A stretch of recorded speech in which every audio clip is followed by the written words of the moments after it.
Hello everyone, Radhe Radhe. आप सभी का हमारे चैनल में बहुत बहुत स्वागत है। सुबह के बज रहे हैं 7 और मैं कर रही हूँ घर की साफ़ सफाई। और अब जो है ना मौसम एकदम बदल चुका है, ना तो ज़्यादा ठंड है और ना ज़्यादा गर्मी है। तो ये वाला मौसम जो है ना बहुत अच्छा लगता है। मतलब सुबह सुबह आप छत पे चले जाओ, चिड़ियों की चहकने की आवाज़ें, मतलब जो फरवरी से मार्च का मौसम होता है ना वो सच में बहुत अच्छा होता है। इसके बाद जो गर्मी पड़ती है ना वो पड़ती है भयंकर वाली गर्मी। तो अभी जो है ना बहुत सही वाला मौसम है। तो बस यहाँ पे मैंने नीचे का पूरा झाड़ू पोछा मैंने कर लिया था, बस ऊपर का ही कर रही हूँ। और इसके बाद जो है ना बस मैं जाऊँगी नहाने। और रोज़ की ये टेंशन है कि घर में क्या बनाना है, क्या खाने के लिए क्या बनाओ। तो बस पोछा लगाते लगाते जो है ना मेरे दिमाग में यही चल रहा था कि आज मुझे खाने में क्या बनाना है। और पिछले वीडियो में जब मैंने सूट पहना था ना तो मेरी सब्सक्राइबर को बहुत अच्छा लगा था, तो थैंक यू सो मच। ये सूट जो है ना मैंने साड़ी से बनवाया था। ये सिल्क की साड़ी थी जिसे मैं नहीं पहनती थी, तो उसका मैंने सूट बनवा दिया था। और हाँ, मेरी एक सब्सक्राइबर का पंडित जी के पास फ़ोन भी आया था। तो उनका नाम है कल्पना। क्यों पंडित जी कल्पना नाम है? हाँ, कल्पना नाम है। तो थैंक यू कल्पना जी, आपने हमें कॉल किया, हमसे बात की, तो थैंक यू सो मच।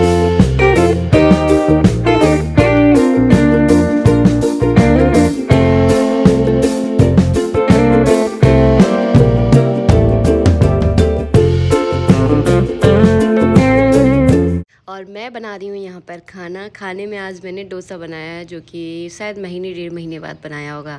मैं तो अक्सर डोसा वगैरह बनाती रहती हूँ, लेकिन पंडित जी बहुत कम खाते हैं। उनको ना केवल दाल रोटी देती चाहिए, बस उनको जो है ना उसी में सुख मिलता है।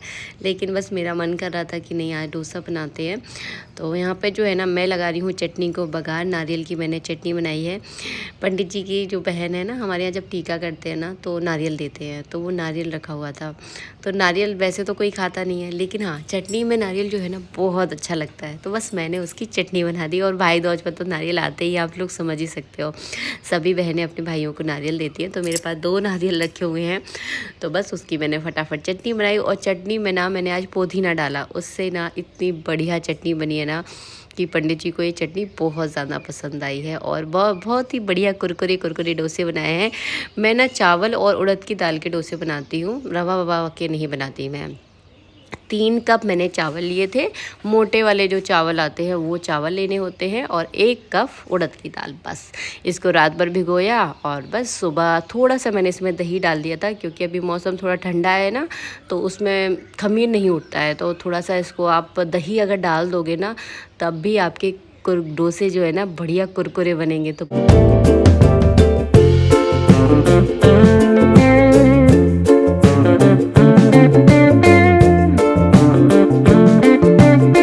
अभी जो है ना 11:30 बजे का टाइम है, और 11:30 बजे तक जो है ना हमारे घर में सबको भूख लगने लगती है, क्योंकि सब लोग जल्दी खाना खा लेते हैं ना। तो फिर इस समय तो जो है ना अति हो जाती है। और आज मैंने नाश्ता भी नहीं बनाया, क्योंकि सुबह सुबह काम इतने हो जाते हैं ना कि आप जहाँ बैठ जाओ वहीं आपके लिए काम है।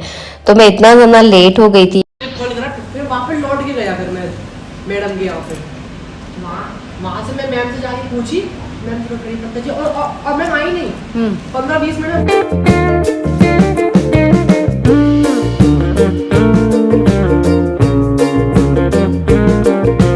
चाहे आप डोसा बना लो, चाहे इडली बना लो, ये सारी चीज़ें जो है ना कड़ी पत्ता के बिना एकदम अधूरी है। तो आज मैंने बेटू को कड़ी पत्ता लेने भेजा था, तो उसी की ये सारी स्टोरी बता रहा है कि बताओ मम्मी, मैंने कड़ी पत्ता लाने के लिए कितना संघर्ष किया है, जब जाकर मुझे कड़ी पत्ता मिला है तब जाके मैं ये डोसा खा रहा हूँ।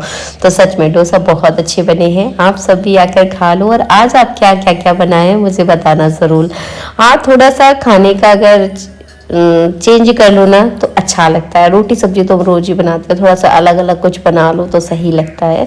और डोसा हुआ, इडली हुई, ये इतना ज़्यादा नुकसानदायक भी नहीं है, क्योंकि इसमें ज़्यादा तेल वगैरह जो है ना हम लोग यूज़ नहीं करते हैं। तो यहाँ पर पंडित जी मेरे लिए गर्मा गर्म बना रहे थे, क्योंकि मैंने आपको बोला था ना कि हम सबको भूख लग रही है। तो मैंने पंडित जी को खिला दिया, उसके बाद उन्होंने मेरे लिए गर्मा गर्म बनाए, क्योंकि डोसे को सीखने में थोड़ा सा टाइम लगता है। तो फिर उन्होंने कहा कि तुम बैठ जाओ खाने के लिए, मैं बनाता हूँ।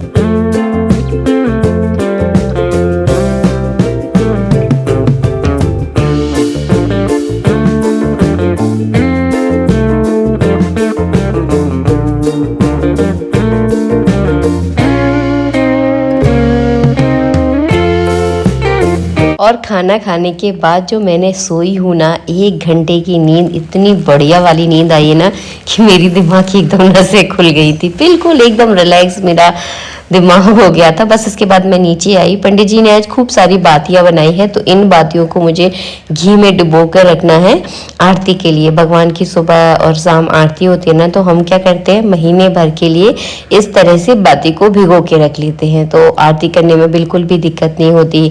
हम कभी बाहर चले जाएं या फिर मतलब हमें कुछ काम हो और घर लौटने में अगर देरी हो जाती है ना, तो बेटू आराम से आरती कर देता है कि उसको कहीं अलग से घी ढूंढने की ज़रूरत नहीं है, बाती बनाने की ज़रूरत नहीं है। इस तरह से हम बातियों को रेडी रखते हैं और ये बातियाँ ख़राब भी नहीं होती, ऐसा नहीं है कि घी ख़राब हो जाएगा, बाती ख़राब हो जाएगी, तो इससे कुछ भी नहीं होता है। और देखिए मैं इस तरह से घी को मैंने हल्का सा गर्म कर लिया है। अब तो थोड़ा सा मौसम चेंज हो गया है तो बहुत जल्दी गर्म हो जाता है। और बस इस तरह से गोल गोल बाती मैं अच्छे से इसमें डुबो रही हूँ। और एक बात का ध्यान रखिएगा कि बाती जितने अच्छे से घी पिएगी ना, उतनी ही बढ़िया बाती जलती है। आप लोगों ने मेरे वीडियो में अक्सर देखा भी होगा, मैं यही बातियों का यूज़ करती हूँ। इससे दीपक बहुत अच्छे से जलता है और ये बाती बिल्कुल भी अंध जली नहीं रहती। मतलब आरती के बाद कुछ बातियाँ होती है ना जो बीच में ही बुझ जाती हैं, तो इसका ये बाती ऐसी है कि पूरी जलती है, जो कि मैं आपको कई बार वीडियो में दिखा भी चुकी हूँ। अब कभी मौका पड़ा तो और फिर दिखा दूँगी। तो इस तरह से जो है ना महीने भर की ये बाती वाला काम हो गया है। घी के हाथ थे तो अपने हाथों में लगा लिया, क्योंकि अच्छा रहता है घी तो बस इसको मैंने अपने हाथों में लगाया और डिब्बी बंद कर दी है। चलिए रात की आरती की तैयारी हो चुकी है। अब बस मेरे छोटे मोटे काम हैं, जो एक्स्ट्रा वाले काम होते हैं ना, वो मैं कभी सुबह नहीं करती हूँ, क्योंकि सुबह सुबह वैसे ही घर गृहस्थी के बहुत काम होते हैं। और आपको मेरे घर में कुछ चेंजिंग दिख रही होगी, वो तो मेरे घर में हमेशा ही होती रहती है, क्योंकि मुझे ना थोड़ा थोड़ा चेंज करके घर रखना मुझे बहुत पसंद है। अब तो खैर मेरे हाथ में इतनी ताकत नहीं रही है, पर ना एक समय पर ऐसा था कि मैं बहुत सामान को चेंज करती थी। मुझे थोड़ा सा मतलब एक चीज़ से मैं बहुत जल्दी बोर हो जाती हूँ, तो थोड़ा थोड़ा उसमें परिवर्तन करते रहते हैं ना, तो मन जो है ना आपका लगा रहता है।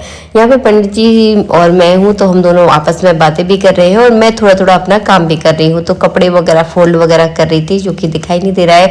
बस अब मैं जा रही हूँ ऊपर, क्योंकि मुझे करनी है कपड़ों पर प्रेस, जो कि 3-4 दिनों से रखे हुए हैं। कपड़े ज़्यादा नहीं है, 4-5 जोड़ी कपड़े हैं।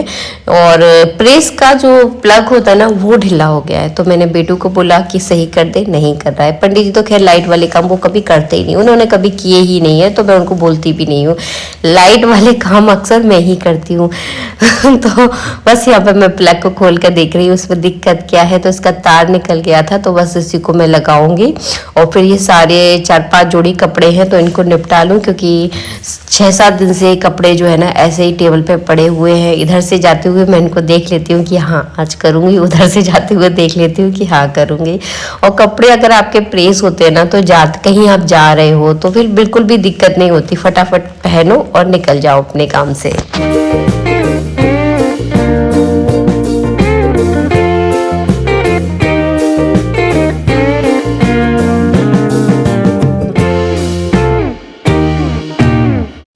पूरा आधा घंटा जो है ना मुझे इस प्लग को ठीक करने में लग गया है।